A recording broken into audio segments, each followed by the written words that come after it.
moron! Dude! Look at me! I'm the waterboard, dude! Well, good morning, good people. Mark Holmes here, of course, with my buddy Cowboy Joe Boo, as well as Joe Bear in the house. And as always, I want to say thank you all for watching, commenting, subscribing, and being part of the Joe Boo Sports Report, as well as my life. Without you guys, as well as you ladies, you know that this literally does not work. So let's get open for business here, and let's wake up the football gods. It's amazing. I still can't believe that anybody actually watches me. I guess going into our 10th season of working towards our 10th season, it's insane that I'm here and I'm so blessed to have you guys, and that we are closing in. We're only 30 people away from 137,000 subscribers, and I couldn't feel any more honored than I am. And so I want to say thank you. You know, I've seen a lot of things that have changed in my life and in football, and the whole NIL thing just blows my mind away. That the quarterback Nico, who was getting had a $2 million contract in college, is holding out for $4 million? For $4 million. You know, I remember back when I played football at JMU, we had a teammate whose father died, and he didn't have money for the plane ticket to go home for his dad's funeral. And the school was not able to give him the money because it would have been an NCAA violation to give them money for a plane ticket. And now we have college players that are holding out for $4 million. You know, this is where sports seems to be losing some of its purity. And if you're telling me, and see, I don't know anything about college football. I don't follow it like the NFL and things. But if you're telling me that you can basically pay the players, that you can literally just make like an NFL roster to win because of the amount of money that you have, that you can pay these players, and at $2 million for a football quarterback that's mid, when I remember how tight all of the athletic budgets were for us also for track, that as I was trying to become a decathlete and I broke 2 pole vaulting poles, it was like, that's it. We don't have enough money to make up for these poles. And we're talking about paying a guy $2 million and he's not satisfied with that. He wants $4 million. What the hell is going on? I still have a big problem with gambling in football, and the NFL that used to turn, you know, we have nothing to do with gambling, now literally has their partner ESPN, and make no mistake about it, NFL Network basically moved to ESPN with Bet ESPN, the people that are supposed to bring you the news and everything else. It just seems like it would be so easy to kind of lean a little bit one way to kind of promote a team a lot more than the other, and then bet the other way. I love football. I loved when we played football, and it was about the guys in the locker room, my teammates and things, that it wasn't about gambling. It wasn't about how much money we get paid. Now, don't get me wrong. Believe me, the players deserve to get paid, and the college players deserve to make money, because you have college players that go to college and people say you're on a 4-year scholarship. It's not a 4-year scholarship. It's actually 1-year scholarships. They can pull it at any time. They own you, and they literally will treat you like a piece of meat. If you get hurt, so much for your scholarship. They don't care. If you don't make it to the pros, well, hey, you had your scholarship. You had your opportunity to get an education. That's the sad thing about sports, because we all dreamed about being professional football players. And the reality is a lot of them are going to make a whole lot of money. But the everyday player, really isn't in the grand scheme of things. When you think about being retired at 24, 25, and having the rest of your life and everything has been spent just doing football. So I guess I'm making the case for him to hold out for $4 million because he may not be good enough to be an NFL quarterback. But it's just something so wrong with the system like that. Now, let's be clear. The NCAA makes a lot of money off those guys' backs.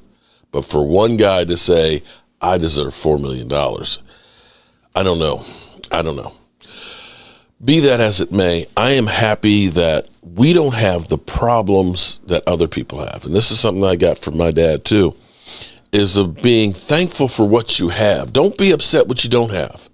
Growing up, I wasn't wanting for a lot of things. I can't really remember anything that I wanted that I didn't get. But then again, I didn't want a whole lot of things. I was happy with what I had.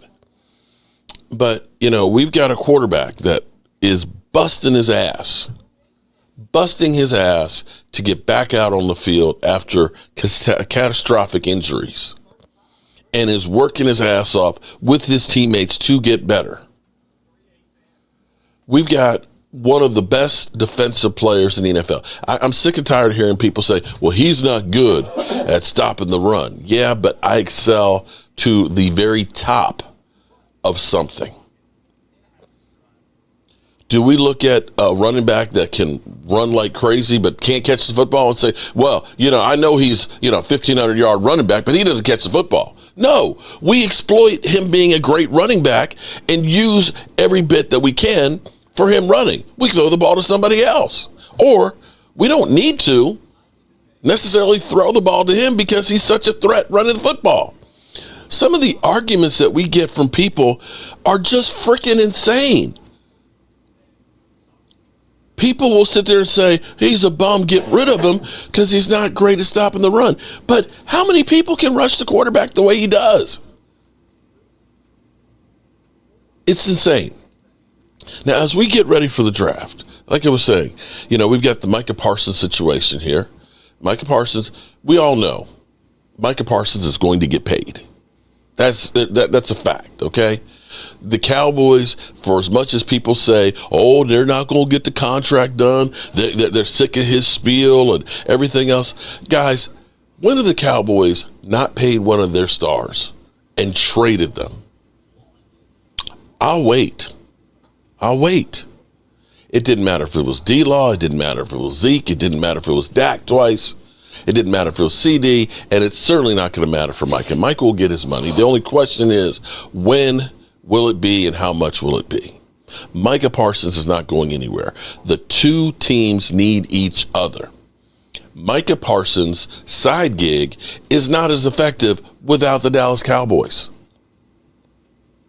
If he had been in Pittsburgh like TJ Watt, nobody would care about his podcast. Nobody would care. It'll get done. It's just a matter of when. And the Cowboys, they like the publicity. They may look at it and say, it may cost us $5 million more. But the amount of publicity and the conversation, hell, for all the hell we know, this could be like professional wrestling. And the Dallas Cowboys are just set up to be the fall guys, the guys for the drama, because Lord knows all rumors start about the Dallas Cowboys. The only ones people care about are the Dallas Cowboys. The only thing these shows talk about on a regular basis every single day are the Dallas Cowboys. You got to have a villain, and that's the Cowboys for any story. And maybe this is all grand design. But the Cowboys will do what the Cowboys are going to do. What the Cowboys need is we need to have a draft kind of like the 22 draft. Here's what I always say about NFL draft, okay? The 22 draft was kind of sneaky good that, depending on what happens this year, could look like a great draft. We got Tyler Smith with the number 1 pick number 24. Tyler Smith came out to be a guard. Tyron Smith goes down. He's got to play left tackle after all off season working at guard and plays outstanding. And is going to get paid. And that would be a guy who would be great to get him paid this year instead of next year, but we'll leave that for another time. We have a lot of potential in Sam Williams. And Sam Williams, of course, is rehabbed from his ACL. He's a guy that has the size that you want. He has the strength and the quickness that you want. He's just got to get it together on the field. And has been kind of a role player with not having as much time as you would like to have him on the field. Last year, of course, missing the whole season. But not a bad pick. It's number 2. I could say maybe, I hope, potentially one of the better number 2 picks that we've had in a while, because we have not done really well with second-round picks. Jalen Tolbert has terrible rookie season, but came out the box the next year, played a lot better. Last year played pretty good, 600 yards. And you look for him to be able to step up and be another really good piece. Hopefully he's going to end up being our number 3 wide receiver, and that we end up getting somebody else who's a playmaker as number 2. Jake Ferguson potentially could be really good. He was injured a lot last year and couldn't get his grip, but the year before was definitely outstanding. He's been, I would say, Dalton Schultz and Jake Ferguson were the 2 best single seasons that we've had play at tight end the whole time that Dak Prescott's been here. And I will say that Ferguson's year 2 years ago was better than Dalton Schultz, because Ferguson is better yards after catch, and I think he's a better blocker. That's me. And so you look at those first 4 picks, that's not bad. Now, we got Matt Wallace, offensive lineman, that didn't do much.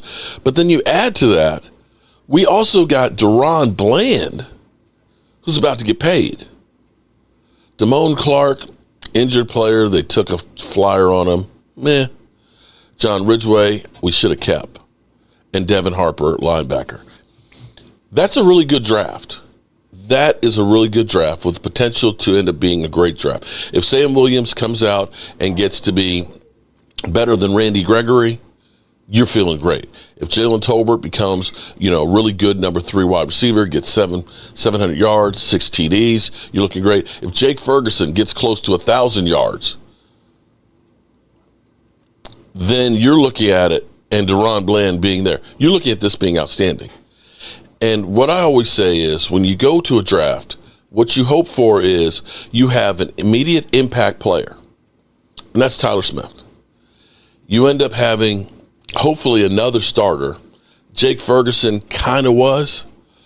He was kind of splitting time with Dalton Schultz and things, but was definitely emerging. And then you wanted to get role players, and that's where you looked at Sam Williams and Jalen Tolbert, although Jalen Tolbert's rookie year was bad. And you got, of course, another starter in Deron Bland. That's what we have to have this year. But the case for me in looking at this, because, drafting number 12, it's great to have that high draft pick. But think about this. We got CeeDee Lamb, who fell to us at 17. CeeDee Lamb's one of the top wide receivers in football.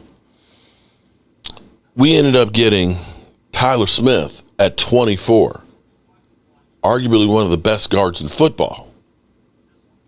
When I think back to the Cowboys getting Micah Parsons, they traded back 2 positions, got Micah, one of the best defensive ends in football, and used the other pick to get a role player in Goldston. When I think about Travis Frederick, we traded back with San Francisco, picked up a 3rd-round pick, where we got Terrence Williams, and we had Travis Frederick. I think about last year, and I have hopes for Tyler Guyton that, having more experience, that last year was basically his beat into the NFL, that this offseason he's been lifting weights and working and everything else and getting, more experience, and now he knows he's going to be on the left side, that he's getting his footwork, because I always felt like Tyler Smith, because he was a right tackle, and didn't have that much experience at right, now switching to the left, he was used to people crossing his face from the right side. That first punch is with that right hand, and he was used to wheeling his hips to be able to counter it. Now you're doing the exact opposite. Now you got to punch with your left hand when that guy's going inside and learn to wheel your hips around to the right. And that's like going from writing right-handed to now I got to write left-handed. You try that. Or, as Mike McCarthy, who fell off the salad truck, would say, try wiping your behind with your right hand and then switch it up to your left. And hopefully he'll be better there. Maybe it'll be a case like Lyle Collins or Terrence Steele that we have the second year step up. We're going to need that. So the case for me is being at 12, and we keep hearing about Matthew Golden, taking Matthew Golden at 12. I'm looking at that, and in my mind, I'm thinking, we got CeeDee Lamb at 17, and there's going to be players. We all of a sudden may see a big run and push for quarterbacks because now we know Steelers are looking and saying Aaron Rodgers is a freaking flake. We may need to get up in there and get a quarterback. And you've got now New Orleans that kind of knew we need another quarterback because Derek Carr sucks. But now there's a more sense of urgency that we've got to find one now. And they're going to be grabbing at straws. We may have 3 quarterbacks taken before we get up. And that changes the dynamics of this draft completely. You may end up having a generational type of position player that falls to you. It may be an offensive lineman. It may be an edge rusher that you weren't expecting. And so you're going to have to be able to take that kind of player with that pick. Or you trade back, and it might be a case where there's a guy that you really coveted that's there that may end up being a defensive player. But we can trade back because of the way the draft is going a few spaces. Maybe it ends up being that you've got the Steelers that want to trade with you because they want to go ahead and get Sador. But you may be able to trade back like you did with Micah, take care of one of those holes, and still end up getting a premium pick. Maybe you get a second-round pick. And then you can still take care of your wide receiver. You can still take care of your running back and be in better shape. Some people will say, well, maybe we should go ahead and try and package up our first and second and third. No. One player is not enough. We have too many places that we need upgrades. And that's my case for trying to look at this from the standpoint and saying we need to get guys that are to fill in as many of these holes as possible. Now, this is a funny situation to me right now because there's a cycle when it comes to the Cowboys. We lose at the end of the year. The Cowboys stink. They don't care about football. They suck. And then free agency happens, and the Cowboys let go always more than they bring back in. And they don't make the big splashes. And they say the Cowboys don't care about winning. They go through the draft, and they'll grade us in free agency and say we get an F because we don't do anything. And then we'll go through and we'll go into the draft, and they'll say, they didn't do anything flashy. When we got Tyler Smith, we literally had Shannon Sharp and Skip Bayless telling us that he sucked. They told us we were stupid when we drafted Travis Frederick, that you could have got a center in the second round. They always tell you how bad what we've done is.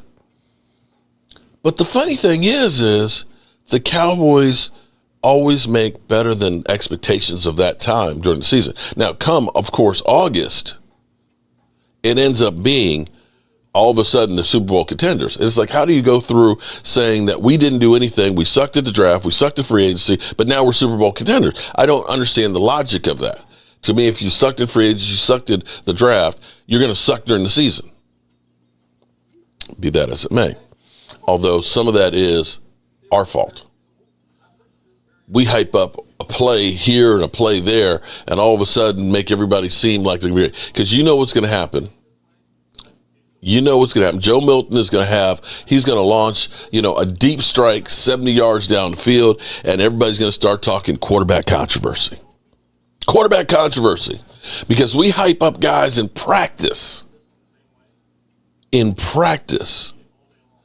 A guy gets beat on a drill, on a one-on-one drill, and now all of a sudden that guy needs to be benched.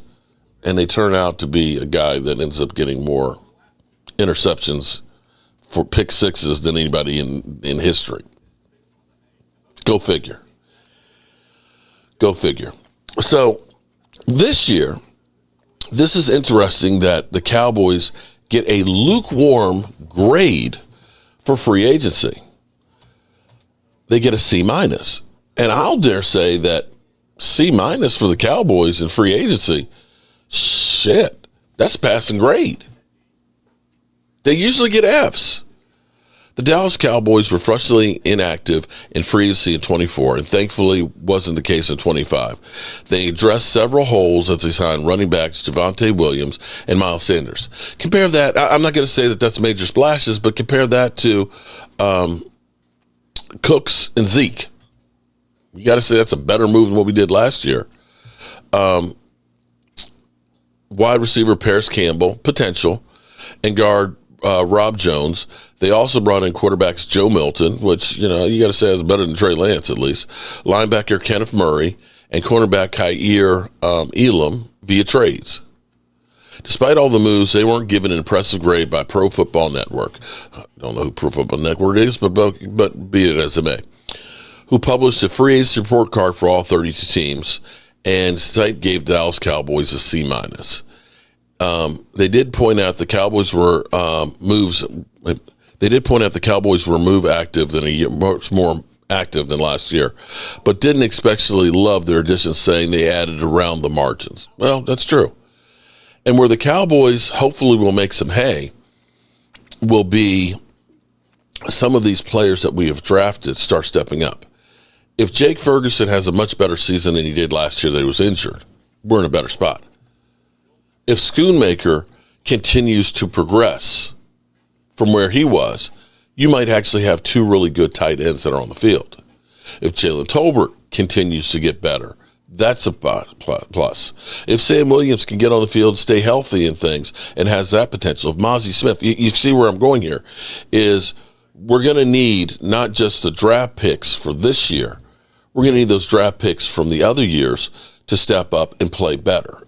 And that's the hope, that maybe with this new coaching staff that we have, that we'll have guys that are in positions that will make them more successful. And there's the wild card of not knowing what this group of guys all coming together for the first time, what this is going to look at like. And so there won't be film of what this team is planning on doing, per se. And that mystery can give you a leg up. So to my original premise that we're fortunate, as much as you may not like Dak, as much as you want to trash Micah Parsons and our moves and things, we don't have Micah Parsons saying peace out and basically telling everybody, I want to be the highest paid. He's at least saying the right things. That we don't have the Deshaun Watson, type contract in his play on the field, where it's completely hamstringing them on anything that they do and trying to figure out where's our quarterback coming from. Let's go to the tape. See, this is the problem with this is, let's take a look here for a second, because, I am Joe the fan. I'm not the expert here. But if you look at San Francisco last year with what Brock Purdy did, losing Ayuk, and Deebo Samuel's not being great and not having Christian McCaffrey, what did they do without those guys? What did they do? Nothing. Brock Purdy looked like he was average. When you have Deebo playing great, Ayuk stretching the field, George Kittle, best running back in football that year, and a really good offensive line, you can stretch the field out. See, this is crazy. This is how we got here with Deshaun Watson, because Deshaun Watson was deemed a top 5 quarterback in a year that his team won 4 games.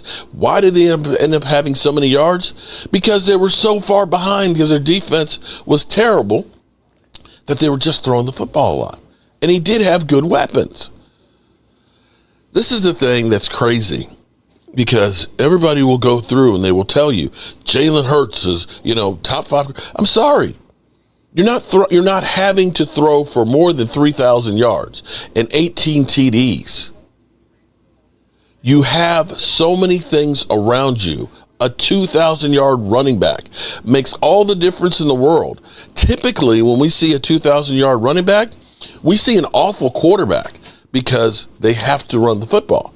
Jalen Hurts is a good quarterback. Don't come after me, Eagle fans. Don't come after me on that. He's a good quarterback, but he's not asked to do things that other quarterbacks do. We either win or lose with Dak Prescott in the last 5 years. He has been Tony Romoized. We didn't have a great running game in the last few years.